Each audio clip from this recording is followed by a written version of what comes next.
Alright, for this screencast we'll talk about the scientific revolution.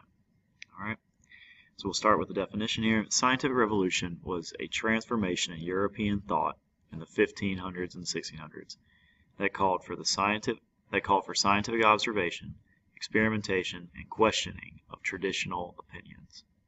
Alright, so transformation in European thought in the 1500s and 1600s that called for the scientific observation, experimentation, and questioning of traditional opinions.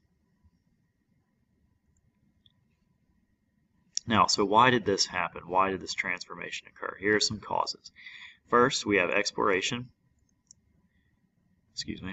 and expansion of trade. Second, continuing study of ancient authorities. This started with the Crusades and the Renaissance, so continuing to study those ancient sources. And then last, the development of the scientific method.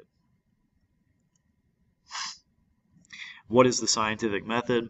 The scientific method was a new approach to investigation and discovery. And that has certain steps you have to follow. You can't just think or perform any action and say it's a scientific method. In order to say you're using the scientific method, you have to follow a specific set of steps.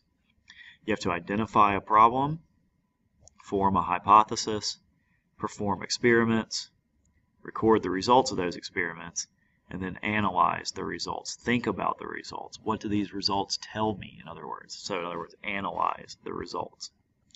So that's the scientific method, and that is the system of thinking that people during the scientific revolution supported and used. So now we'll talk about some famous people from the scientific revolution. We'll start with René Descartes. Alright, here's a nice picture of him. René Descartes. A little bit about him. René Descartes helped develop the scientific method with Francis Bacon of England. So in other words, they kind of worked together to develop this method. He believed everything must be doubted until proved by reason. Alright, so question everything again is his motto, so to speak. Everything should be doubted until proved otherwise by reason. He used math and logic to prove basic truths, and his famous quote that you may hear people use every once in a while was that, "I think, therefore I am." And he used Latin, of course, showing that these people valued and looked back on the time of the ancient Romans. So he used Latin when he originally wrote it, and he said, "Cogito ergo sum," which means in English, "I think, therefore I am." Next up, Nicholas Copernicus.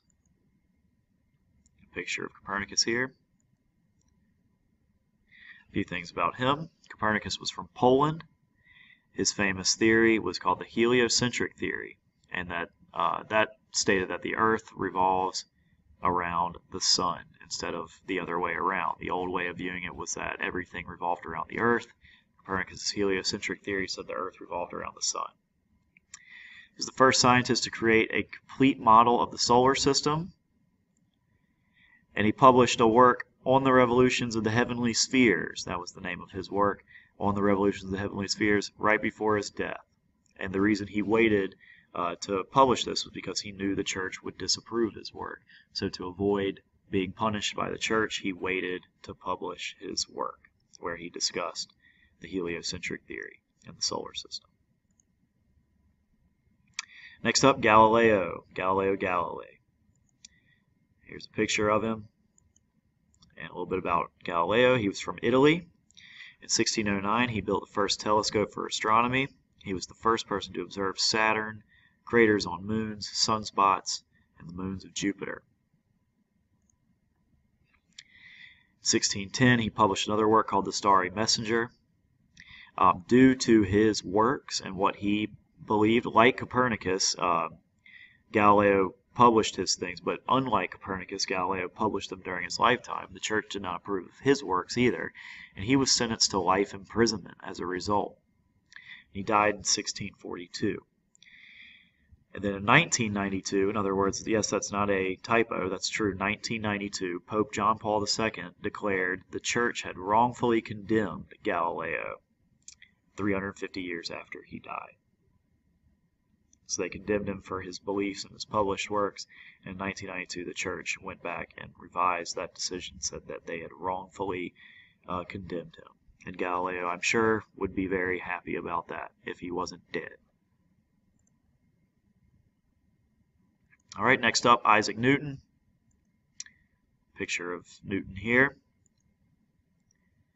And some information about him. Newton was from England. He published a work, The Mathematical Principle of Natural Philosophy. He also published The Law of Universal Gravitation, where he sought to prove that gravity affects objects in the universe as well as on Earth.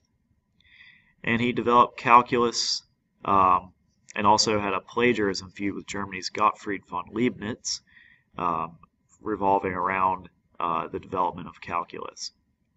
But Newton was a mathematical genius and used principles of mathematics and applied them to everyday phenomenon on Earth. Why does an apple drop from a tree and hit me on the head when it releases from the tree? Why does that happen? He applied mathematics to phenomenons like that. All right, and some effects of the scientific revolution.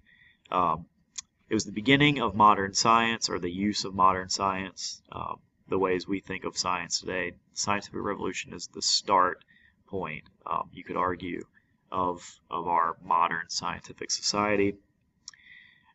Belief in progress and the power of reason grew across Europe. So belief in progress and the power of reason. And then last, a new view of the universe as a well-ordered system became a belief. So there's some effects of the scientific revolution. The next screencast will deal with the Enlightenment. Hope you enjoy.